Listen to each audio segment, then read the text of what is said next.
Assalamu alaikum, dear students. Welcome again to another session of physiology. आज हम discuss करेंगे excitation of skeletal muscle, neuromuscular junction. We'll discuss in detail.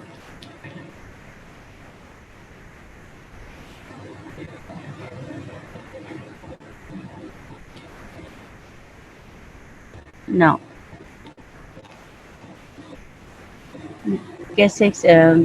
how the skeletal muscle gets excited. This is due to the a junction formed between the nerve ending and the outer membrane of a muscle.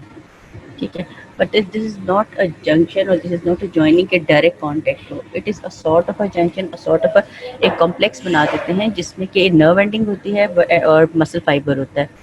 But there is no direct communication between these two. इनके दरमियान में gap होता है. We'll discuss in detail. ठीक है, neuromuscular junction, this is an example of chemical synapse.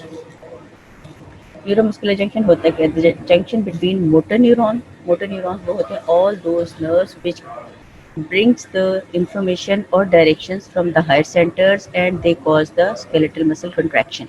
ठीक है, या they cause the secretion of the glands. उन सारी न्यूरॉन्स को जो कि वहाँ से ऑर्डर्स लेकर आते हैं for the muscle contraction and for the secretion from the glands, उनको हम कह देते हैं they are motor neurons. So neuromuscular junction जो होता है, this is a junction between the motor neuron and the muscle fiber.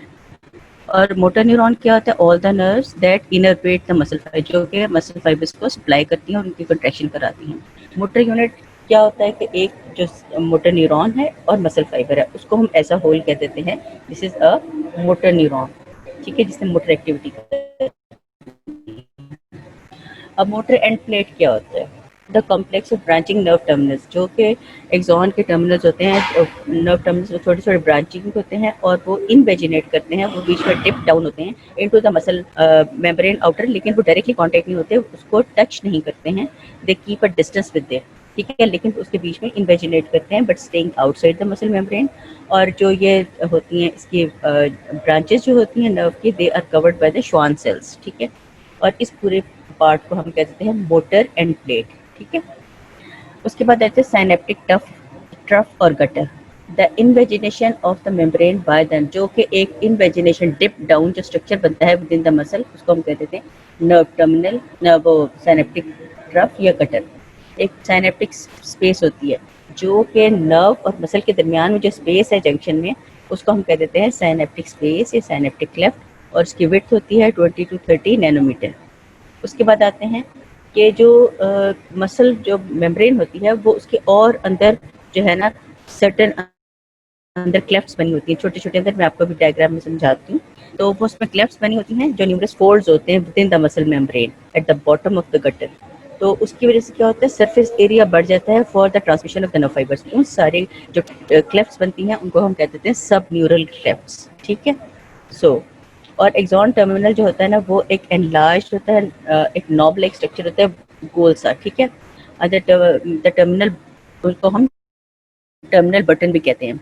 This fits into the shallow depression, वो fit in होता है जो शैलो डिप्रेशन पड़ी हुई है मसल मेम्ब्रेन में, उसके अंदर वो डिप होते हैं और वो जो है ना, लेकिन उसको टच नहीं करते, दे कीप अ डिस्टेंस. ठीक है, in the difference underlying the muscle fibre. अब ये देखिए, ये है न्यूरोमस्कुलर जंक्शन. ऊपर हम जो मोटर एंड प्लेट जो कहा है, जो पिक्चर ए है, ये लॉन्गिट्यूडनल सेक्शन है.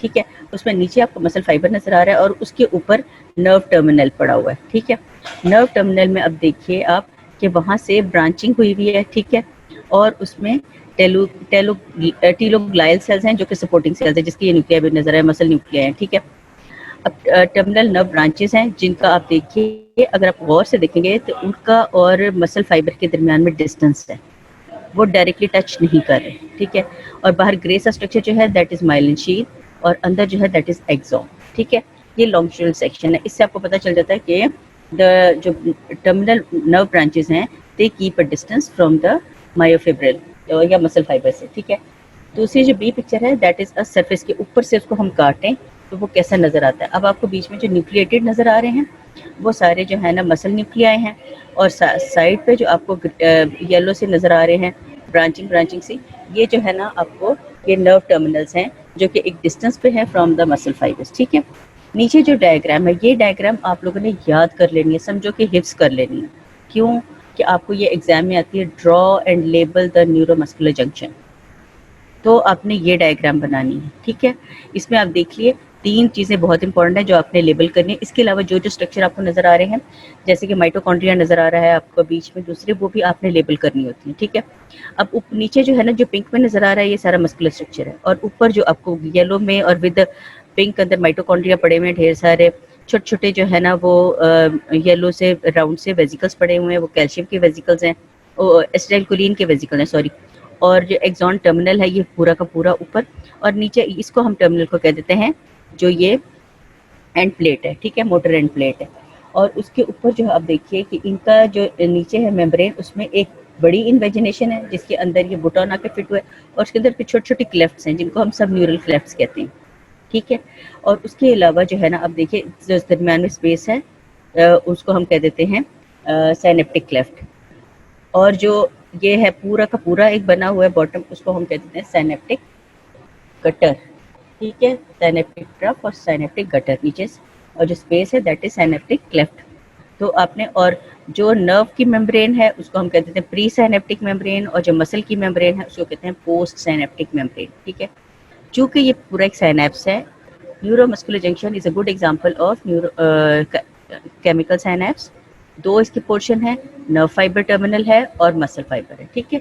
और उसके ऊपर इनके दरमियान में कांटेक्ट होता है, एक डिप्रेशन बनती है, इन्वेजिनेशन इनटू द मसल, उसको हम कह देते हैं साइनेप्टिक ट्रफ और गटर, जैसे आप देख रहे हैं। उसके अंदर फिर फर्दर जो है ना, अंदर इन्वेजिनेशन है, जिनको हम सब न्यूरल क्लेफ्ट्स कहते हैं, वो सरफेस एरिया बढ़ाती हैं फॉर द नर्व ट्रांसमिशन।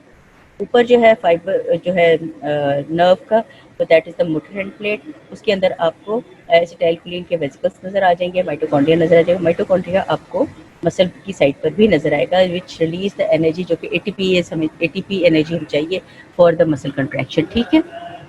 ये आपने डिफरेंट इसकी टर्मिनोलॉजी से याद करनी है, और ये डायग्राम याद कर लें, और जब एग्जाम में आइए तो आपने इसी तरह ही इसको ड्रॉ करना है एंड लेबल करना है, ठीक है। Now, acetylcholine क्या है? Acetylcholine is a neurotransmitter. This is an excitatory neurotransmitter. In neurotransmitter दो तरह के होते हैं, एक्साइटेटरी होते हैं और इनहिबिटरी होते हैं। एक्साइटेटरी वो होते हैं जिन्होंने जाके मसल कंट्रैक्शन करवानी है या ग्लैंड से सिक्रीशंस को रिलीज करवाना है। जो इनहिबिटरी होते हैं उन्होंने या तो मसल कंट्रैक्शन कम करवानी है, या जो ग्लैंड्स हैं उनकी जो सिक्रीशंस हैं उसको, उसकी रिलीज को इनहिबिट करना है, ठीक है। सो एक्सॉन टर्मिनल जो है ना, आपने जैसे मैंने आपको डायग्राम में दिखाया, it has mitochondria which supply ATP for the synthesis of acetylcholine. Acetylcholine जो है ना, वो नर्व टर्मिनल के अंदर सिंथेसाइज होती है, after being synthesised in the cytoplasm में वो सिंथेसाइज होके और वो एब्जॉर्ब हो जाती है इन द स्मॉल वेसिकल्स, जो सिनेप्टिक वेसिकल्स है, जो कि मैंने आपको ये डायग्राम में दिखा रही हूँ। जो येलो कलर के वेसिकल आपको नजर आ रहे हैं, वो सिनेप्टिक वेसिकल्स हैं, ठीक है। इसके अंदर एसिटाइलकोलिन जाके स्टोर हो जाती है, ठीक। In the synapse space acetylcholine esterase destroy होता है, वो डिस्ट्रॉय करता है एसिटाइलकोलिन को, ठीक है। जो साइनेप्टिक स्पेस है बीच में इन दोनों के, तो वहाँ पे पड़ा होता है एक एंजाइम जिसको कहते हैं एसिटाइलकोलिन एस्ट्रेस, एसिटाइलकोलिन एस्ट्रेस, ठीक है।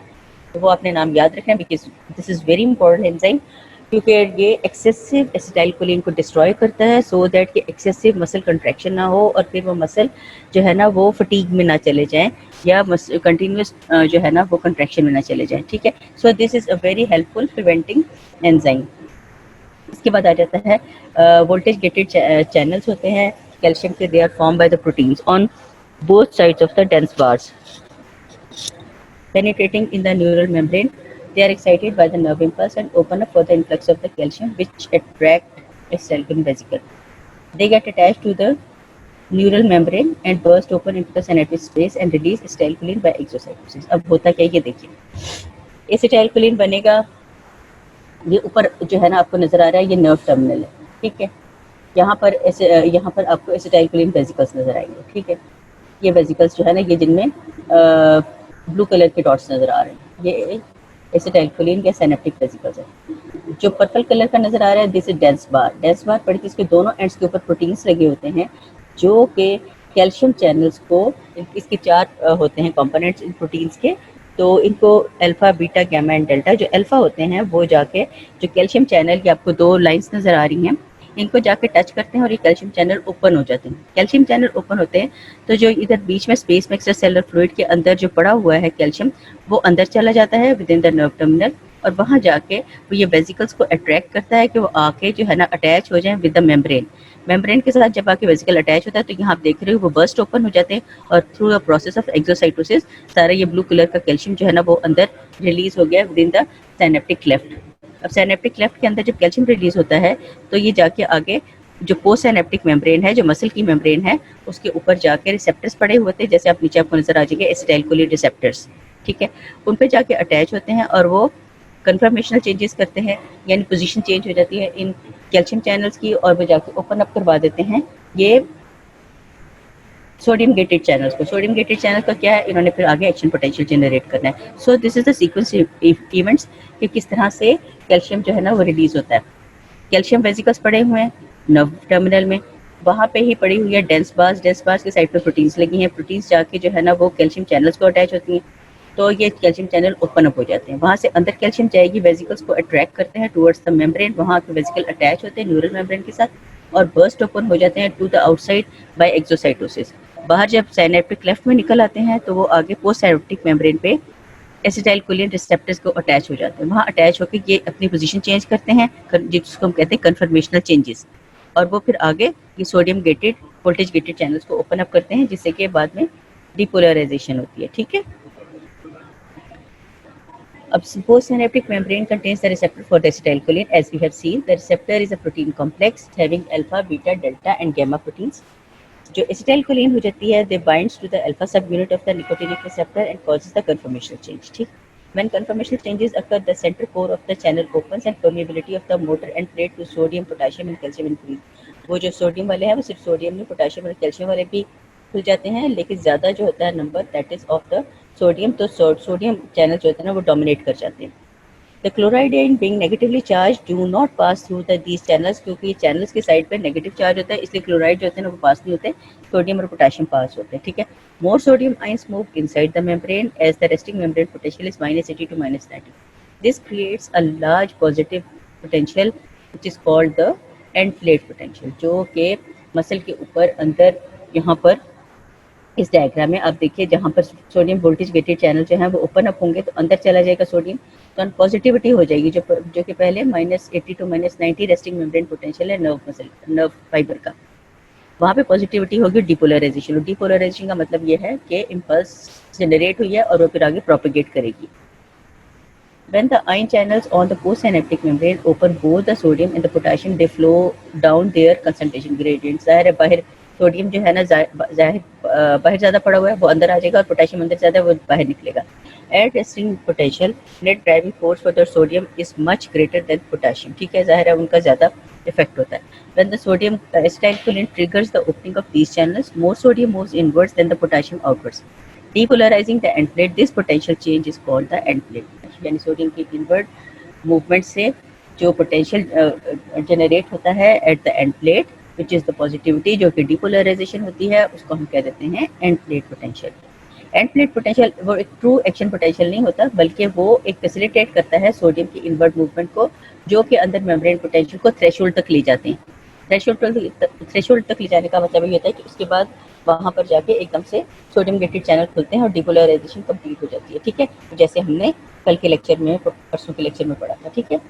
स्मॉल क्वांटा और packets of the acetylcholine are released randomly from nerve cells at rest, each producing small possible changes in the membrane potential of motor end plate, which is called the miniature end plate potential। यानी कि आम हालात में थोड़ा बहुत acetylcholine है ना वो रिलीज हो ही रहा होता है, जो कि जाके एसिटाइलकोलिन रिसेप्टर्स को अटैच होता है, थोड़ी अमाउंट का और थोड़ी स्ट्रेंथ का एंड प्लेट पोटेंशियल क्रिएट करते हैं, वो जो कि कंटिन्यूसली हो रहा होता है, और उसको हम कहते हैं miniature and plate potential.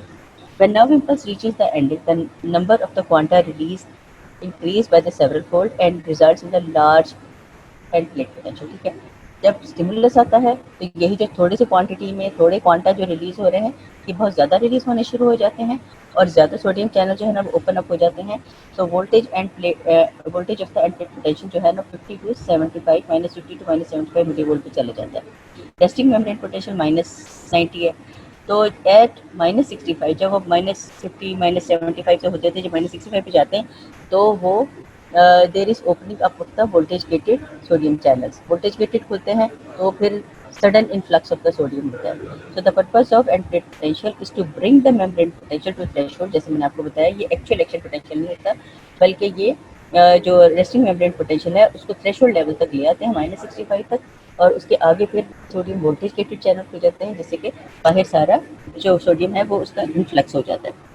The voltage of the end plate potential is 50 to 75 millivolt, much more than required। ठीक है, यानी पॉजिटिविटी की तरफ 50 टू 75 पे चले जाते हैं। आपने नर्व में देखा था +35 तक जाता है, लेकिन एंड प्लेट पोटेंशियल पे वो 75 तक जा सकते हैं, जो कि नॉर्मल रिक्वायर्ड जितना है उससे बहुत ज़्यादा होता है। So the end plate potential produced is much more than the required. This is called safety factor. ये उसकी जो है ना बार बार री एक्साइटेशन ना हो, वो डिपोलराइज इतना होता है कि बार बार पीछे से री एक्साइटेशन ना हो और मसल फटीग में ना जाए, which ensures the protection of depolarisation. ठीक है, अब एसिटाइल कोलिन एस्ट्रेज का क्या काम है? एसिटाइल कोलिन एस्ट्रेज जो है ना, acetyl choline is destroyed by the acetyl choline esterase. अब जब स्टिमुलस आता है तो इतना ढेरों एसिटाइल कोलिन रिलीज होता है कि which is much much more than the required amount. तो जो एक्सेसिव एसिटाइल कोलिन है उसको डिस्ट्रॉय करने के लिए with in a fraction of a second जो एसिटाइल कोलिन एस्ट्रेज एंजाइम जो है वो extra quantity of the acetyl choline जो है उसको डिस्ट्रॉय कर जाता है। ठीक है, और ये बड़ा कहाँ होता है कि ये जो उसमें कनेक्टिव टिश्यू फिल करता है साइनेप्टिक स्पेस को, उसके साथ ये अटैच हुआ होता है। ठीक है, और उसकी ह्यूज क्वांटिटी जो है ना एसिटाइल कोलिन एस्ट्रेज से डिस्ट्रॉय हो जाती है एसिटाइल कोलिन की, सो दैट ये मसल फटीग में न जाए, बार बार उसकी एक्साइटेशन ना हो। कुछ एसिटाइल कोलिन जो है ना वो कुछ साइनेप्टिक स्पेस से बाहर भी डिफ्यूज आउट हो जाता है, ज़रा सारा एक्स्ट्रा सेलुलर फ्लूइड तो है वो, तो वो बाहर सारा निकल जाता है बियॉन्ड द न्यूरोमस्कुलर जंक्शन। लेकिन जब उससे बाहर चला जाता है तो वो इनइफेक्टिव हो जाता है, वो सिर्फ एसिटाइल कोलिन रिसेप्टर को ही एक्ट कर सकता है, इसलिए बाहर वो वेस्ट हो जाता है। सो कुछ एसिटाइल कोलिन इस तरह भी बाहर निकल जाती है। Rapid removal of acetyl choline prevents the continued muscle contraction. So this is a very much एक अल्लाह ताला का निज़ाम है कि जैसे safety factor for the muscle contraction. ठीक है, for the neuromuscular junction. Each impulse at the NMG neuromuscular junction pair releases a lot of the acetylcholine which creates 3 times end plate potential. So the neuromuscular junction has high safety factor। कि एक तो ये कि ज़्यादा depolarise हुआ होता है तो फिर री एक्साइटेशन कम डिफिकल्ट हो जाती है। Stimulation of the nerve fibers 100 times per second for several minutes diminishes the acetylcholine vesicle। अब क्या हो कि अगर नर्व फाइबर स्टिमुलेट हो रहा है और नर्व 100 टाइम्स ज़्यादा स्टिमुलेट हो रहा है और एसिटाइलकोलिन उतना ही ज़्यादा रिलीज हो रहा है, तो होता क्या है जितने एसिटाइलकोलिन वेसिकल्स हैं वो बर्स्ट ओपन होंगे और पीछे एग्जॉस्ट हो जाएंगे, तो no more acetylcholine will be available for the further muscle contraction. ठीक है, तो वहाँ पे मसल जो होता है ना वो कंट्रैक्ट नहीं करता और इस प्रोसेस को हम कहते हैं मसल फटीग। ठीक है, अब कुछ एजेंट्स होते हैं और डिजीजेज होती हैं which alter the function of the neuromuscular junction. ठीक है, इसमें आ जाता है black widow spider venom. The venom of the black widow spider, आपने देखी बड़ी वाली जो ब्लैक ये होती हैं स्पाइडर्स, आपने मूवीज़ में भी देखी होंगी, बाहर डॉक्यूमेंट्रीज में भी देखी होंगी कि बड़ी ब्लैक जो स्पाइडर्स होते हैं उसको ब्लैक विडो स्पाइडर कहते हैं, और उसका जो वेनम होता है उसके अंदर exerts its effect bye triggering. ये क्या करते हैं कि ये बहुत ज़्यादा एसिटाइलकोलिन को रिलीज करवाते हैं from the storage vesicle. Not only सिर्फ न्यूरोमस्कुलर जंक्शन पे भी नहीं, बल्कि जितने भी कोलिनर्जिक साइट्स होती हैं बस वहाँ पे सब पे ये जो एसिटाइलकोलिन है उसको रिलीज करवाते हैं। उसकी वजह से होता क्या है कि एक्सेसिव मसल कंट्रैक्शन होती है, और अगर ये रेस्पिरेटरी मसल को एक्सेसिवली कंट्रैक्ट करते हैं तो रेस्पिरेटरी फेलियर होने के चांसेस होते हैं। ठीक है, सो इसीलिए बंदा मर जाता है इनकी बाइट करने से। बॉटुलिनम टॉक्सिन होता है, जो botulinum toxin exerts it's lethal effect by blocking the release of acetylcholine. ठीक है, इसका क्या होता है, ये एसिटाइलकोलिन की रिलीज को ब्लॉक करते हैं, इनका ऑपोजिट इफेक्ट होता है than the black widow spider venom. और एक इसमें जो ऑर्गेनिज्म होता है that is Clostridium botulinum. Poisoning होती है जो result from that improperly canned food contaminated with Clostridia bacteria। Clostridia bacteria जो होते हैं ना वो कंटेमिनेट कर देते हैं, जो कि एक लो क्वालिटी के कैंड फूड होता है या प्रॉपरली कैंड फूड ना हो तो उसमें ये बहुत जल्दी ग्रो करते हैं और उसमें ये टॉक्सिन प्रोड्यूस हो जाता है। और इसमें भी होता क्या है, ये ब्लॉक कर देते हैं एसिटाइलकोलिन को, एसिटाइलकोलिन रिलीज नहीं होती तो मसल कंट्रैक्शन नहीं होती, मसल कंट्रैक्शन नहीं होती तो इसमें भी डेथ हो जाती है due to the respiratory failure, क्योंकि डायफ्राम जो है वो कंट्रैक्ट नहीं कर पाता। तो इस diaphragm is the main respiratory muscle, जब वो ही नहीं कंट्रैक्ट करेगा या रेस्पिरेशन नहीं होगी तो डेथ इज़ द रिजल्ट, ठीक है। So black widow spider venom जो है वो भी डेथ करता है थ्रू अनदर पैथवे, और जो बोtulinum टॉक्सिन होता है वो एक और पैथवे से ये ब्लॉक करता है रिलीज ऑफ द एसिटाइलकोलिन, ठीक है। अब कुरारे जो होता है ना, दैट इज़ अ ड्रग भी है और एक पॉइजन भी है, ठीक है। आप अपना एक माइंड में एक बनाइए कॉन्सेप्ट कि जितने भी मेडिसिन हैं, if they are used in a dose, एक कंट्रोल्ड डोज में अगर उनको दिया जाए, they are medicine. If they are given beyond the dose, beyond the जो आपकी मेडिकल डोज है जितनी रिक्वायर्ड है फॉर एनी डिजीज, अगर उससे बहुत ज़्यादा दे देंगे तो every medicine, every drug is a poison in excessive when given in excessive uncontrolled manner, ठीक है।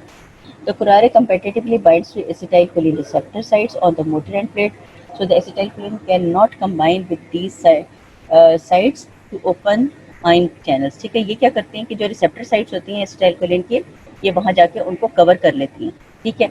उसको कवर कर लेती हैं, उसके साथ बाइंड हो जाती हैं, तो एसिटाइलकोलिन के लिए ज़्यादा रिसेप्टर्स अवेलेबल नहीं होते फॉर द कंबाइनिंग, ठीक है। अब वो ज़्यादा रिसेप्टर्स जब अवेलेबल नहीं होते तो होता ये है कि ज़ाहिर है एसिटाइलकोलिन जो है वो अपना काम कर ही नहीं पा रही, जैसे वहाँ तो एसिटाइलकोलिन पहुँच नहीं रही और मसल जो है वो कंट्रैक्ट नहीं कर रहे, तो पैरालिसिस ऑफ द मसल होना शुरू हो जाता है।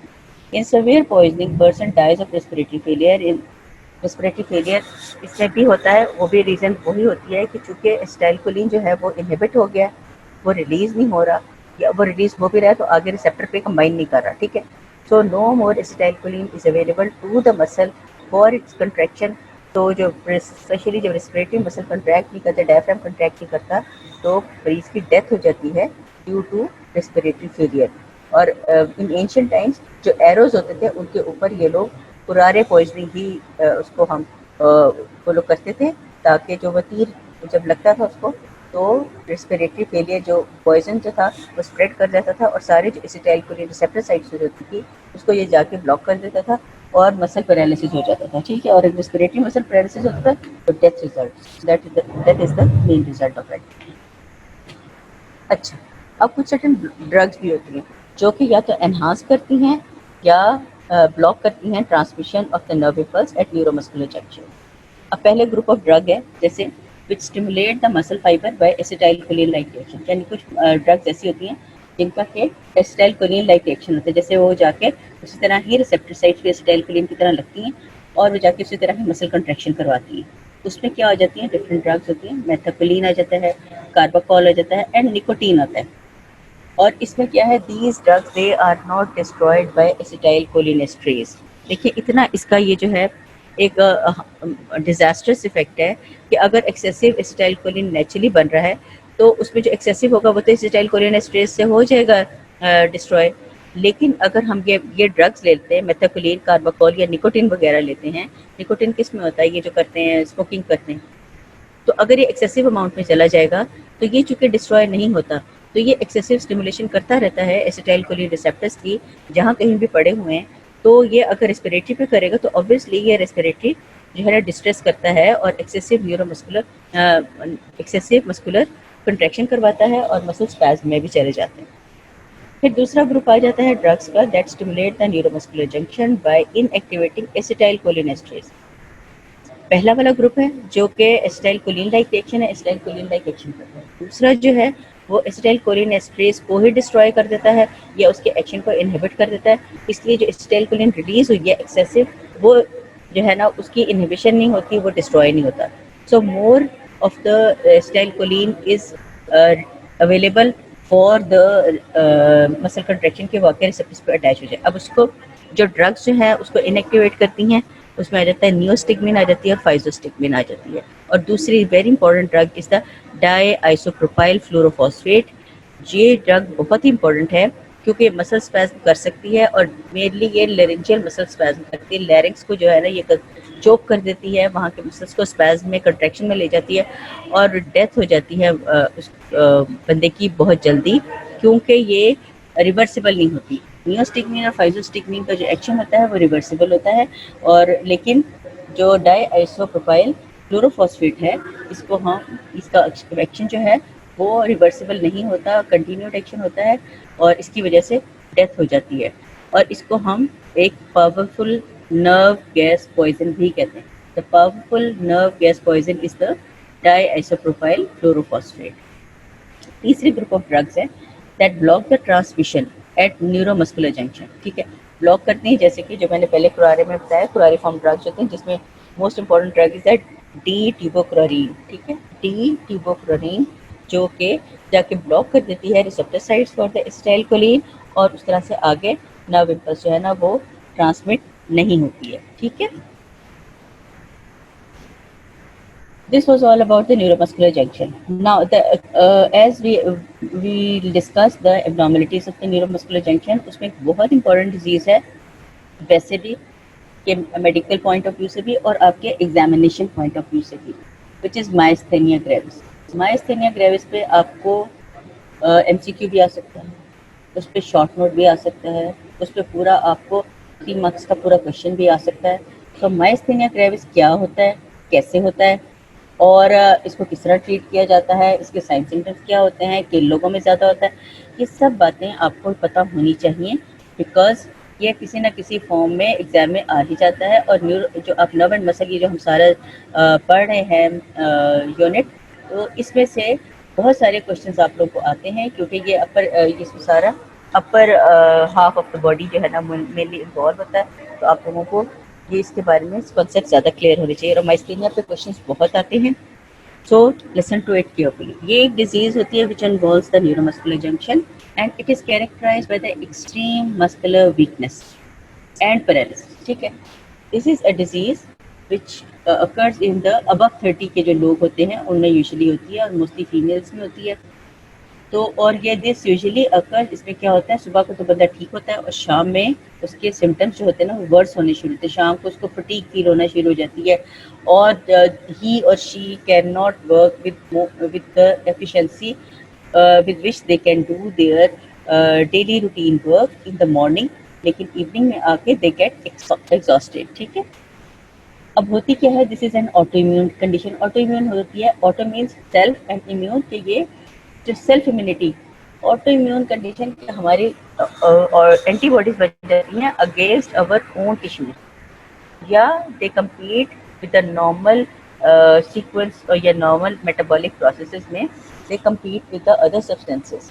ठीक है, सो जो antibodies are produced against the own body is called autoimmune antibodies, in which the body produces antibodies against its own motor end plate। इसमें स्पेशली एंड प्लेट के रेफरेंसेस ने बताया कि it produces auto antibodies against its own motor end plate acetylcholine receptors।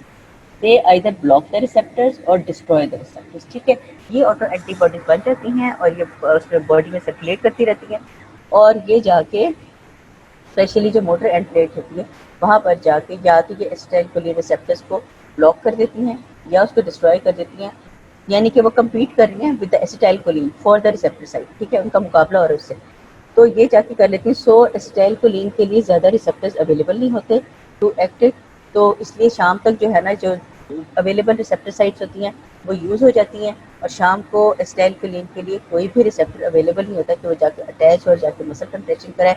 तो इसीलिए शाम को muscle जो है ना मसल फटीग हो जाता है, और अगर बहुत सीवियर केसेस हों तो पैरालिसिस भी हो जाता है डिफरेंट मसल्स का। उसमें सबसे इंपॉर्टेंट होते हैं और डेंजरस बात होती है कि अगर ये रेस्पिरेटरी मसल्स को जाके जो है ना अफेक्ट कर दे और उनके जो है ना फटीग करवा दें, तो फिर ये डेथ कैन रिजल्ट। ठीक है, thus not all the acetylcholine molecules can find functioning receptor sites with which they can bind। ठीक है, acetylcholine esterase destroys much of the acetylcholine before it has a chance to interact with the receptor site and contribute to end plate mutation। होता क्या है, ये जो acetylcholine esterase enzyme है वो तो पड़ा हुआ है वहाँ पर, ऊपर से ऑटो एंटीबॉडीज भी आ गई हैं। ऑटो एंटीबॉडीज में आके क्या है, रिसेप्टर साइट को जाके उन्होंने कवर कर लिया। एसिटाइलकोलिन के लिए रिसेप्टर्स अवेलेबल नहीं है, और जो है आपका एसिटाइलकोलिन एस्ट्रेस, उसने जो सर्कुलेटिंग एसिटाइलकोलिन है उसको भी डिस्ट्रॉय कर दिया। So less receptors and less acetylcholine is available for the muscle contraction. तो रिजल्ट क्या होगा, मसल कंट्रैक्शन कम हो जाएगा। ठीक है, अब इसमें क्या है, जो कॉमनली जो मसल्स अफेक्टेड होते हैं, extra ocular muscle. Extra ocular muscles वो होते हैं आई के मसल्स जो कि आई बॉल की जो हमारे मूवमेंट करवा रहे होते हैं, जैसे हम पलकें झपकना, आईलिड्स को मूव करवाते हैं, या हम जो है ना आईज को जो है ना नैरो कर ले, रिंकलिंग अराउंड द आई करवाते हैं। सो स्पेशली जो opening and the closing of the eye करवाते हैं वो they are the extra ocular muscles. फिर फेशियल मसल्स, जो हमारे चेहरे के जितने मसल्स हैं उनको भी ये अफेक्ट करते हैं और उनकी कंट्रेक्टिलिटी को ये डिस्टर्ब करते हैं, डिक्रीज कर देते हैं the contractility of these facial muscles. ठीक है। फिर होते हैं मसल्स ऑफ मेस्टिकेशन। मेस्टिकेशन हम कहते हैं स्वॉल्विंग, चबाना, जो चूइंग, जब हम फूड को च्यू करते हैं, this process is called mastication. ठीक है। तो जो मसल्स ऑफ मेस्टिकेशन होते हैं वो उनको भी पैरालाइज कर सकता है या उनकी कंट्रेक्शन को डिस्टर्ब कर सकता है। फिर स्वॉल्विंग, जो हम स्वॉलो करते हैं फूड पार्टिकल्स को, जो हम निवाला अंदर निकलते हैं, वो उन मसल्स को भी ये जो है ना पैरालाइज कर सकते हैं या उनकी इनफेक्टिव कर देते हैं उन मसल्स कंट्रैक्शन को। और सिवियर केसेस में क्या करते हैं, ये रेस्पिरेटरी मसल्स को पैरालाइज कर देते हैं, which results in the death of the patient. ठीक है। तो जो मसल्स कॉमनली कौन से अफेक्टेड होते हैं, एक्स्ट्रा ऑक्यूलर मसल्स आई के अराउंड, फेशियल मसल्स जो फेस की मसल्स हैं, मसल्स ऑफ मेस्टिकेशन जो कि चूइंग के मसल हैं, स्वॉल्विंग के में जो हमारे स्वॉलो करने के मसल्स हैं, और रेस्पिरेटरी मसल्स। ठीक है। उसमें डायफ्राम भी आ जाता है और दूसरे जो है ना इंटरनल और एक्सटर्नल इंटरकॉस्टल मसल्स आ जाते हैं। अब सिम्टम्स क्या होते हैं इसमें सिम्टम्स होते हैं, अगर आई के मसल जो है ना, जो मसल्स हैं जिन्होंने हमारी आईलिड को ऊपर मूव करना है, वो अगर पैरालाइज हो जाएंगे तो हमारी आईलिड जो है ना वो ऊपर मूव नहीं करेगी, और आईलिड जो है ना आंखें आधी खुली आधी बंद होंगी, और वो पेशेंट जो है वो कॉन्शियसली उसको अपनी आँख को खोल नहीं सकेगा। इस प्रोसेस को हम कहते हैं, इस कंडीशन को हम कहते हैं drooping of the eyelids. Eyelid गिर गई है, ड्रूप मीन जो गिरना। ठीक है। आईलिड्स जो होती है ना वो गिर जाती है, पेशेंट पूरा आंखें खोल नहीं सकता। डिप्लोपिया, डिप्लोपिया का मतलब था डबल विजन, कि इंसान को एक एक के दो दो नजर आने लगते हैं। जाहिर है जब आपके मसल प्रॉपर्ली कंट्रैक्ट नहीं कर रहे और अंदर जो आपके हैं मसल जो कि आपकी आई बॉल को मूव करवा रहे हैं वो भी प्रॉपर्ली कंट्रैक्ट नहीं कर रहे हैं, तो फिर इंसान को एक एक के दो दो नजर आते हैं, क्लियर विजन नहीं होती है। ठीक है। Inability to swallow food after some, शुरू में तो इंसान थोड़ा एफर्ट करके कर लेता है, लेकिन जब सवियर हो जाता है तो ऑल्दो वो अंदर च्यू भी कर भी लेगा, बोलस बना भी लेगा, निवाला को चबा भी लेगा, but it can not swallow the food, वो निकल नहीं सकता। ठीक है। सिवियर केसेस में क्या होता है, जो कि बेड रिटन केसेस होते हैं कि वो बिल्कुल बिस्तर पे लेट जाते हैं, ज़ाहिर है उनके मसल जो है इतने वीक हो जाते हैं कि वो अपनी डेली रूटीन वर्क नहीं कर सकते हैं, और patient goes in a bedridden condition. ठीक है। एंड डेथ में occur due to the respiratory failure, कि अगर रेस्पिरेटरी फेलियर हो जाए तो डेथ भी हो सकती है। So this is a very important disease, आप लोगों ने इसका सारा देखना। Treatment, now very important thing is, अल्लाह ताला का शुक्र है कि इसका ट्रीटमेंट है, and the drug is of choice is the neostigmine. Neostigmine जो होती है वो एसिटाइलकोलिनेस्ट्रेज को इनहिबिट करती है। एसिटाइलकोलिनेस्ट्रेज इनहिबिट यानी जो वो एंजाइम जिसने एसिटाइलकोलिन को डिस्ट्रॉय करना है उसको, इसके एक्शन को इनहिबिट करती है। So more acetylcholine is available for the competition with the auto antibodies. तो इस तरह से वो थोड़े जो सिम्टम्स होते हैं वो रिवर्स भी कर जाते हैं, और ये लॉन्ग एक्टिंग होती है, which maintains the acetylcholine level at neuromuscular junction at high levels, thus prolonging the time available for the acetylcholine to activate receptors। ठीक है। यानी जो acetylcholine normally for a fraction of second release होती है और फौरन ही डिस्ट्रॉय हो जाती है, अब क्या होता है कि वो it is available for more time and और वो उसको prolong कर देती है time of action of the acetylcholine। ठीक है। This is all about the myasthenia gravis, आपने याद कर लेना है, should have the concept of it. ठीक है। अब जैसे आपसे एग्जाम में भी आ सकता है, what are the name few diseases which have auto antibodies या which are autoimmune diseases and give an example and describe it। तो उसमें आप माइस्थेनिया ग्रेविस को भी डिस्क्राइब कर सकते हैं। ठीक है। Now transverse tubules, sarcoplasmic reticulum, आप लोगों के लिए सारी टर्म्स नई हैं। ठीक है। सार्कोप्लाज्मिक रेटिकुलम क्या होता है, जैसे कि नॉर्मल सेल का एंडोप्लाज्मिक रेटिकुलम होता है, इसी तरह ही जो मसल का रेटिकुलम होता है उसको हम कह देते हैं सार्कोप्लाज्मिक रेटिकुलम। जो मसल की मेम्ब्रेन होते हैं उसको कहते हैं सार्कोप्लाज्म। जो इसका जो बाहर की मेम्ब्रेन होती है उसको हम कहते हैं सार्कोलेमा, और जो साइटोप्लाज्म होता है उसको कहते हैं सार्कोप्लाज्म। तो मसल से रेलेवेंट है, स्केलेटल मसल से रेलेवेंट है, that the word sarco is added to. ठीक है। अब ट्रांसवर्स ट्यूब्यूल्स, ट्रांसवर्स ट्यूब्यूल्स वो होती हैं कि बाहर अगर आप देखें कि बाहर की जो मेम्ब्रेन है मसल की, मसल फाइबर की, वो अगर मसल मोटा होगा तो अंदर के जो फाइबर्स होते हैं उन तक एक्शन पोटेंशियल पहुंचाने के लिए, नर्व इम्पल्स पहुंचाने के लिए जो मेम्ब्रेन होती है वो अंदर डिप डाउन हो जाती है। अंदर डिप डाउन होती है तो एक सॉर्ट ऑफ एक चैनल बना देती है transversely into the longitudinal muscle fibre. तो अंदर ऐसे डिप डाउन हुई होती है, लेकिन वो उसको कट नहीं करती है, तो हिस्सों में कट नहीं करती, सिर्फ एक अंदर एक स्पेस सी बना देती है। उस स्पेस में होता ही है कि उसमें बाहर से एक्स्ट्रा सेलुलर फ्लूइड जैसे कि बाहर पड़ा हुआ है उस स्पेस में भी आ जाता है। और ये चूंकि एक आप उसको देखिए कि ये देखिए इसमें आपको ब्लू जो नजर आ रहा है बाहर, ये अंदर डिप डाउन हुआ है ब्लू, और ये अंदर जो है जो आपको जहाँ पे कैल्शियम वगैरह लिखा नजर आ रहा है, ये पोर्शन सारा मसल का है।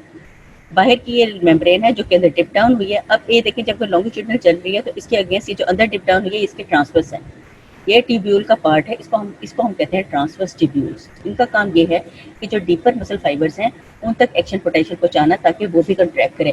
अदरवाइज अगर ये ना हो तो एक्शन पोटेंशियल डीप डाउन तक नहीं जाएगा और अंदर वाले फाइबर्स जो है ना वो कंट्रैक्ट नहीं करेंगे। सो ये उनकी हेल्प के लिए है ट्रांसवर्स ट्यूब्यूल्स, ठीक है। That they are small and run transverse to the myofibrils and penetrate from one side to the other in the opposite direction. They communicate with the extracellular fluid surrounding the muscle fiber. ये एक side से तो आप देखिए कि एक side से तो ये कम्युनिकेट कर रहे हैं जहाँ पे ऊपर एक्शन पोटेंशियल लिखा है, ये ईसीएफ के साथ एक्स्ट्रा सेलुलर फ्लूइड के साथ मास पे कम्युनिकेट कर रहे हैं, लेकिन दूसरी साइड से नहीं कर रहे, ठीक है। सो ये उसके अंदर डिप करते हैं लेकिन उसको कट नहीं करते हैं, ठीक है। These are the extensions of the cell membrane, and when an action potential comes, it spreads along the T tubule to deep interior of the muscle. ठीक है, ज़ाहिर है वो मैंने आपको जो बात बताई है कि जो मोटे मसल्स होते हैं उनके अंदर डीप डाउन जाने के लिए एक्शन पोटेंशियल को वहाँ तक पहुँचाते हैं। As action potential reaches the T tubules, the voltage change is sensed by the, अब वहाँ पे क्या होता है T tubules पे मैं आपको ये दिखाऊँ, T tubules में आपको ये रेड लाइन नजर आ रही है, ठीक है। यहाँ पर एक रिसेप्टर्स पड़े हुए हैं, डाईहाइड्रोपायरिडीन रिसेप्टर्स, DHP, डाईहाइड्रोपायरिडीन रिसेप्टर्स पड़े होते हैं। अब एक्शन पोटेंशियल जब आता है यहाँ तक नीचे तो ये स्टिमुलेट हो जाते हैं। जब ये स्टिमुलेट होते हैं तो ये क्या करते हैं आगे से, इनका एक और भी नाम है, the action potential reaches the T tubules, the voltage change is sensed by the dihydropyridine receptor, जो कि बाहरी पड़े, इनका एक और भी नाम होता है राइनोडिन रिसेप्टर चैनल्स, ठीक है, which open the calcium release channels in the cisternae and cause the muscle contraction। अब सिस्टर्नी क्या होता है आपके लिए न्यू टर्म है। सिस्टर्नी ये जो देखिए येलो में जो है ना, ये अंदर एंडोप्लाज्मिक रेटिकुलम जो होता है इसका मसल का, जिसको हम सार्कोप्लाज्मिक रेटिकुलम है, इसका जो बाद का पोर्शन होता है जहाँ पे से कैल्शियम लिखा हुआ है, इस पोर्शन को हम कह देते हैं सिस्टर्नी। सिस्टर्नी के अंदर कैल्शियम स्टोर होता है विद इन द मसल, ठीक है। अब जब ये एक्साइट हो जाता है, सेंस कर लेता है डाईहाइड्रोपिरिडिन, तो ये जाके क्या करता है कैल्शियम को यहाँ से इनके कैल्शियम चैनल्स को ओपन कर देता है सिस्टर्नी पे। तो जो कैल्शियम स्टोर हुआ है विद इन द साइटोप्लाज्म वो रिलीज हो जाता है विद इन द सार्कोप्लाज्म, यानी कि साइटोप्लाज्म ऑफ द मसल, उसके अंदर ये रिलीज हो जाता है, ठीक है। तो इसके बाद जब ये रिलीज होता है तो कैल्शियम जो है ना that is necessary for the muscle contraction, कि वो जाके ट्रोपोनिन सी के ऊपर जाके अटैच होता है और फिर कन्फर्मेशनल चेंजेस आती हैं स्केलेटल मसल में। वो मैं आपको कल के लेक्चर्स में डिटेल बताऊंगी, या ये है कि इनके सब्सिक्वेंट लेक्चर, मेरे ख्याल में कल आपका तो है टेस्ट, तो वो फिर आपकी टेस्ट डिस्कशन होगी कल, तो बहरहाल वो I repeat it for you there. तो ये कैल्शियम को जाके रिलीज करता है सिस्टर्नी के और मसल कंट्रैक्शन करवाता है, इतनी बात याद है, ठीक है। अब चूंकि अगर एक्स्ट्रा कैल्शियम बीच में रिलीज हो गया है तो अल्लाह ताला ने उसके लिए भी एक प्रिवेंटिव मैकेनिज्म बनाया है विद इन द सार्कोप्लाज्म, उसको हम कह देते हैं कैल्शियम पंप। कैल्शियम पंप का क्या काम है, जो एक्स्ट्रा कैल्शियम रिलीज हो गया है विद इन द मायोफिब्रिल या इसमें सिस्टर्नी या सार्कोप्लाज्मिक रेटिकुलम से ज़्यादा रिलीज हो गया है, तो उसके अंदर जो है ना अब उसको भी हमने वापस एक्सेसिव जो अमाउंट है उसको वापस सार्कोप्लाज्मिक रेटिकुलम में लेके जाना है। उसके लिए क्या है कि जो हमारा सार्कोप्लाज्मिक रेटिकुलम वो मायोफिब्रिल जो है ना उसके अंदर एक स्पेशल टाइप ऑफ प्रोटीन पड़ी होती है जिसको हम कैल्सीक्वेस्ट्रिन कहते हैं। उस प्रोटीन का नाम है कैल्सीक्वेस्ट्रिन, ठीक है, जो कि जिसके साथ कैल्शियम आके बाइंड कर जाती है और ये कैल्शियम को ले जाता है वापस इनटू द सार्कोप्लाज्मिक रेटिकुलम, कि वो दोबारा एक्सेसिव कैल्शियम वहाँ जाके स्टोर हो जाए इसलिए कि एक्सेसिव कैल्शियम अगर रिलीज रहेगी तो ज़्यादा मसल कंट्रैक्शन कराएगी और मसल स्पैज़म में जा सकता है। So the calcium pump is a preventive mechanism. ऊपर का जो है आप देखिए एक्साइटेशन हुई है तो वो ये खुल गया है चैनल और कैल्शियम रिलीज करवाया है। उसके बाद जो है ना रैपिडली क्या होता है कि इसके इनहिबिट हो जाता है, कन्फर्मेशन चेंज आ जाती है फॉरन से ये से डीएचपी रिसेप्टर्स में, निचली डायग्राम में देखिए, और ये जाके क्लोज करवाता है कैल्शियम चैनल्स को, और ये उससे पहले ले जाता है कैल्सिक्वेस्ट्रिन जो है ना, ये कैल्शियम को ज़्यादा अपने साथ अटैच कर लेती है क्योंकि इसे 40 कैल्शियम एक इसके मॉलिक्यूल को बाइंड कर सकते हैं। तो ये ज़्यादातर कैल्शियम को वापस सिस्टर्नी में ले जाती है to get stored and to be used again for the next action potential. ठीक है, सो द कैल्शियम पंप जो है ना that is a preventive mechanism. ये टी ट्यूब्यूल्स पे ये सारा एक्साइटेशन और कंट्रैक्शन हो रही है। ठीक है, अब आप देखिए कि दोनों प्रोसेस साथ चल रहे हैं, excitation of the muscle fibre and the contraction of the muscle fibre. जो कैल्शियम रिलीज हो रहा है एक्साइटेशन में क्या है, अल्टीमेट ये है कि कैल्शियम रिलीज हो जाए। अब कैल्शियम जो रिलीज हो रहा है वो जाके क्या कर रहा है, उसने मसल कंट्रैक्शन करानी है। ठीक है, एक्साइटेशन भी हो रही है और कंट्रैक्शन भी हो रही है। ठीक है, अब excitatory pulse of the calcium after full excitation of TTPs enough calcium is released to increase its concentration in the myofibril fluids 500 folds। यानी मायोफिब्रिल में इसकी जो रिलीज कैल्शियम होती है उसकी कंसेंट्रेशन 500 टाइम्स इंक्रीज कर जाती है। एंड इमीडिएटली फिर कैल्शियम पंप जो है ना दैट कम्स इनटू एक्शन, वो फिर डिप्लीट कर देता है कैल्शियम आइंस को, ताकि जो है ना वो ज़्यादा देर कैल्शियम वहाँ ना रहे। तो फ़ौरन ही चूँकि डिप्लीट कर देता है, ज़्यादा ही ज़्यादा कैल्शियम को वापस बैकवर्ड उसको पंप कर देता है इनटू द सार्कोप्लाज्मिक रेटिकुलम, और ये इसका एक्शन कैल्शियम का रह जाता है सिर्फ for the period of 1/20th of a second. एक सेकेंड के 1/20th पार्ट के लिए ही रह जाता है। सो लेस इतनी ही देर में कैल्शियम चाहिए होती है और उतना ही वो यूज़ होती है। Excessive calcium can not be available there. ठीक है, ड्यूरिंग कैल्शियम इम्पल्स इस सारे प्रोसेस को हम कहते हैं कैल्शियम एक्साइटेटरी पल्स। ठीक है, during calcium pulse muscle contraction occurs. For continual contraction to occur, a series of calcium pulses must be initiated by repetitive action potential। ठीक है, अगर हमें बहुत देर के लिए बहुत कंटिन्यूस मसल कंट्रैक्शन चाहिए तो उसके लिए यह है कि एक तो ज़्यादा एक्शन पोटेंशियल आता रहे मसल पे, और दूसरा ताकि ज़्यादा कैल्शियम जो है ना वो रिलीज होता रहे, कैल्शियम इम्पल्सिस से कैल्शियम ज़्यादा से ज़्यादा रिलीज होता रहे। ठीक है, the word excitation contraction coupling, अभी सारा जो प्रोसेस हो रहा है ना this is excitation contraction coupling हो रही है। The process of converting and, अगर इस पे इलेक्ट्रिकल अगर ये नोट अलग से आ जाता है तो आपने सारा कुछ लिखना है। ठीक है, किस पे नोट आ जाता है excitation contraction coupling. The process of converting an electrical stimulus that is action potential to mechanical response that is the muscular contraction. सारा प्रोसेस तो यही है ना कि इलेक्ट्रिकल स्टिमुलस आ रहा है और उसकी जो सारा जो है एनर्जी वो यूज हो रही है to convert it into mechanical response. Mechanical response क्या है, मसल कंट्रैक्शन है। ठीक है, this is called excitation contraction coupling. Excitation भी हो रही है, कंट्रैक्शन भी हो रही है, और they are both working together. So this is excitation contraction coupling. The calcium ion plays a pivotal role, central role है इसका in this process. Depolarization of the muscle fiber results into contraction। ठीक है, as a result of depolarization calcium ions are released from the terminal cisternae of the sarcoplasmic reticulum, जैसा कि हमने discuss किया है। These calcium ions bind with the troponin C। ये troponin C जो है ना this is a type of protein जो कि स्केलेटल मसल के ऊपर जो बाइंडिंग साइट्स होती हैं, जो एक्टिव साइट्स होती हैं उसको कवर करके रखती है। कैल्शियम आके उसको वहाँ से हटाता है, कंट्रैक्शन होती है। ये नेक्स्ट लेक्चर में जब हम कंट्रैक्शन ऑफ स्केलेटल मसल पढ़ेंगे और वॉक अलोंग थ्योरी पढ़ेंगे तो फिर उसमें हम ये सारी चीज़ें दोबारा डिस्कस कर लेंगे। ठीक है, these calcium ions they bind with the troponin C to initiate the contraction method. These two processes, that is excitation and contraction, are coupled by calcium ions। ठीक है, after the neuromuscular junction transmission, the action potential travels along the sarcolemma, that it enters deep into the muscle fiber through T-tubules। ठीक है, जैसा कि हमने पहले discuss किया कि एक्शन पोटेंशियल आता है T-tubules के जरिए अंदर डीपर मसल्स में, वो ट्रैवल करता है by its dip down action. फिर डीपोलराइजेशन होती है, from here spreads to the membrane of the terminal cisternae. This causes the opening of the voltage-gated calcium channels, causing the release of the calcium from the terminal cisternae into the sarcoplasm. This calcium then binds with the troponin C to cause the contraction. One troponin C molecules can bind 4 calcium ions। ठीक है, यानी 4 calcium जाके एक troponin पे attach होते हैं और फिर वो ट्रोपोनिन को मूव करके अनकवर कर देते हैं कंट्रैक्शन साइड पे, जिससे मसल कंट्रैक्शन होती है। ठीक है, This is a diagram of the excitation contraction coupling, very important diagram। उसमें आप देखिए नीचे आपको मसल फाइबर नजर आ रहा है जिसमें एक्टिन फिलामेंट माइसिन फिलामेंट्स नीचे नजर आ रहे हैं, ठीक है। ऊपर आप देखेंगे कैल्शियम पंप पड़ा हुआ है, सार्कोलेमा पड़ा हुआ है, ठीक है। बाहर एक्शन पोटेंशियल है जो कि सक्सेसिवली ये राउंड राउंड राउंड राउंड नजर आ रहे हैं बाहर की साइड पे। ये एक्शन पोटेंशियल जो है ना आके टी ट्यूब्यूल के थ्रू ये अंदर डिप डाउन भी हो रहा है दोनों साइड पर और ये बाहर भी जा रहा है। इन्होंने आके क्या करना है, आके कैल्शियम रिलीज करवाना है इनटू द सार्कोप्लाज्म। सार्कोप्लाज्म में जब ये करवाते हैं तो इन्होंने बाद में आके कैल्शियम रिलीज करवाना है। कैल्शियम रिलीज करवा के तो वो जाके कंट्रैक्शन अटैच होगी ट्रोपोनिन सीक्यू पर और contraction of the muscle start हो जाएगा। मीनवाइल जो कैल्शियम पंप है वो क्या कर रहा है कि जो एक्सेसिव कैल्शियम पड़ा हुआ है बीच में उसको लेके वो मूव कर रहा है इनटू द सिस्टर्नी। सिस्टर्नी में जाके जो कैल्सिक्वेस्ट्रिन जो हमारी प्रोटीन पड़ी हुई है वो कैल्शियम जाके उसके साथ अटैच हो जाती है और वो वहाँ पे जाके फर्दर स्टोर हो जाती है।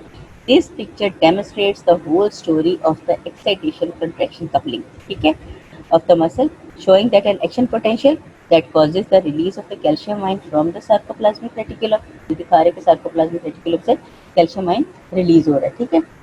And reuptake of the calcium ions by the calcium pump, adenosine, उसको हम calcium pump ATP कह देते हैं, ठीक है, क्योंकि वो that uses the ATP energy for its own process।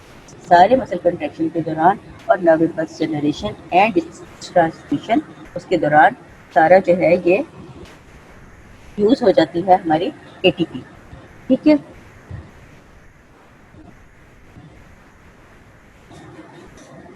So this was all about today's lecture, or if you have any problem then you can write it down in the chat, any slide you don't understand then I'll repeat it for you. Right now we have time because this is very important। इसमें से question आ जाता है, आपके MCQs भी आ जाते हैं कि भाई कौन सा न्यूरो ट्रांसमीटर है एक्शन पोटेंशियल का, एंड प्लेट पोटेंशियल क्या चीज़ होती है, और कौन सा एंजाइम है जो कि एसिटाइलकोलिन को इनहिबिट कर रहा है या इसको डिस्ट्रॉय कर रहा है, एसिटाइलकोलिन सिंथेसिस कहाँ पर होती है, स्टोर कहाँ पर होती है, साइनेप्टिक गटर क्या है, साइनेप्टिक क्लेफ्ट क्या है, सबन्यूरल क्लेफ्ट्स क्या हैं।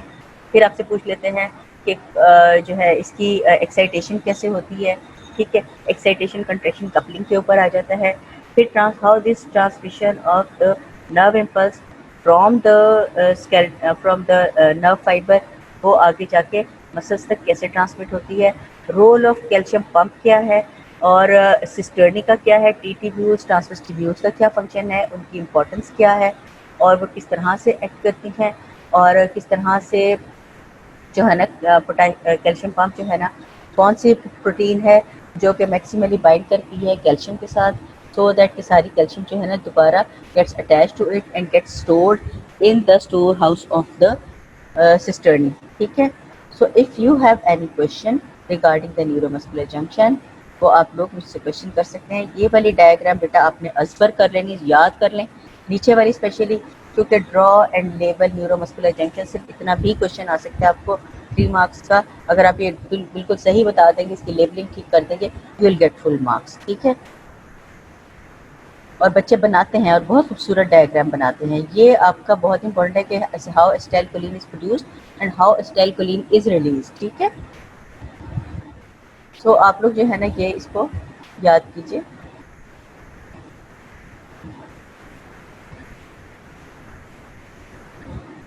एटीन नंबर स्लाइड हो।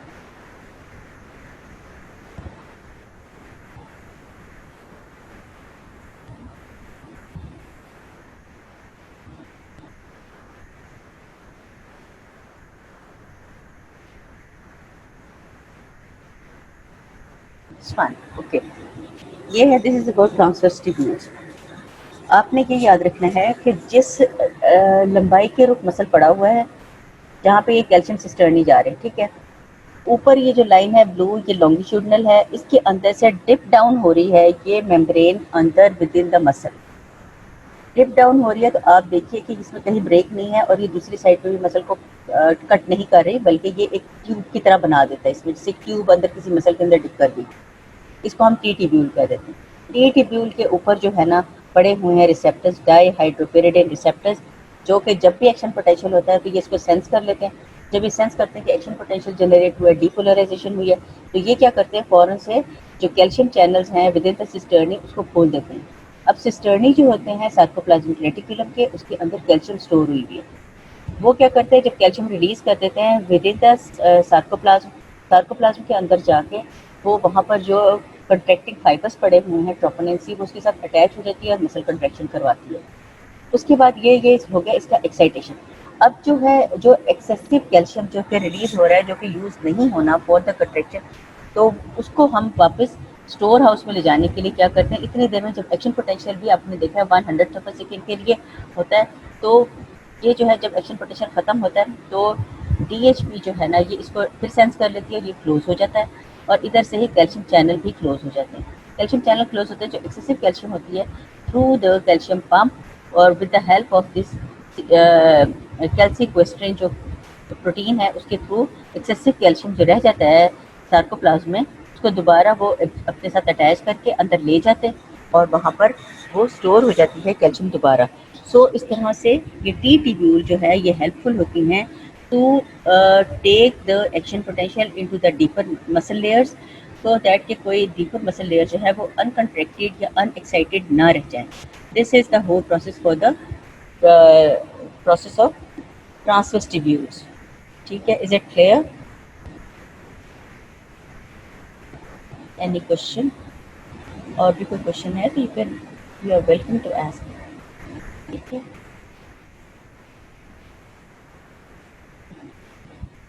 so this was all about today's question. If you have gone through it, thank you so much।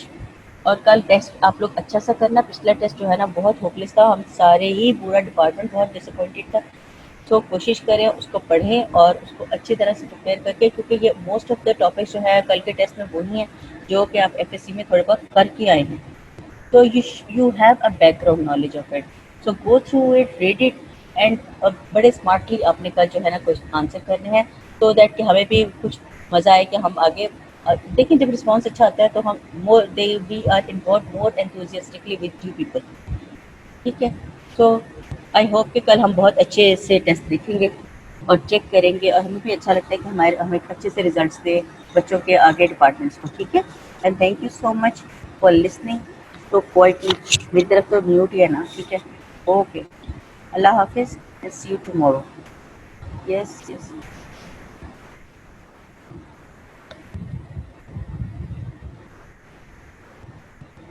अल्लाह हाफिज़। घरों में बैठना, बाहर मत, लड़कों को स्पेशली बार बार करके नहीं करना। ओके बेटे, अल्लाह हाफिज़।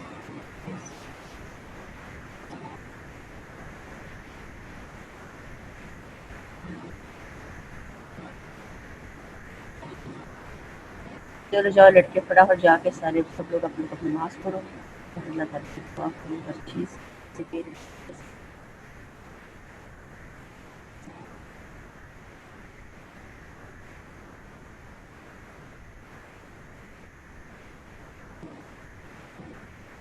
लास्ट पे गाइडेंस रिवाइज कैसे करेंगे? जो साथ साथ पढ़ेंगे उनकी गाइडेंस बहुत अच्छी रिवाइज हो जाती है बेटा। आप लोग के लेक्चर्स पढ़िए, फिर उसकी गाइडेंस का पेज निकालिए, आप देखिए आपकी सारी चीज़ें इसी सीक्वेंस में मिल जाएंगी, तो आखिर में फिर गाइडेंस रिवाइज हो जाती है। मैं तो कोशिश करती हूँ कि मैं मैक्सिमली आपको जो है ना उसका बल्क लेक्चर्स में ही दे दूँ, तो मैं इसलिए मैं टेक्स्ट भी डालती हूँ ताकि आप लोग को याद करने में, और सिर्फ जो कंसर्न जो होती है डायग्राम्स में वो डालती हूँ जिनमें से आपको क्वेश्चन आंसर्स आने हैं या कुछ आपको आगे काम आने हैं। और कुछ भी मुश्किल नहीं होता, और लोग भी करते हैं, आप भी करोगे इंशाल्लाह ताला। ठीक है, तो अब अगर अब इस कितनी देर का लेक्चर, आप शाम का आधा घंटा लगाना, ये लेक्चर रिवाइज करना, you will get everything is solved and no. और फिर जब आप एंड में जब आप करते हो उसको रिवाइज, तो फिर इंशाल्लाह ताला सब कुछ ठीक हो जाता है। तो डोंट वरी, हम गाइडेंस से ही लेते हैं, जो नहीं होती आपकी ज़रूरत की चीज़ें हम ऑलरेडी लेक्चर्स में वो हम नहीं आपको इतना स्ट्रेस करते हैं, लेकिन कोशिश करते हैं पूरा ही करवाएं, लेकिन जिन जो चीज़ें आपके काम की हैं उनको हम ज़्यादा स्ट्रेस देके पढ़ाएं। ठीक है, तो डोंट वरी, स्टार्ट रीडिंग, सब कुछ हो जाता है। सब लोगों ने पहले आपसे लोगों ने किया, अभी भी करेंगे सब।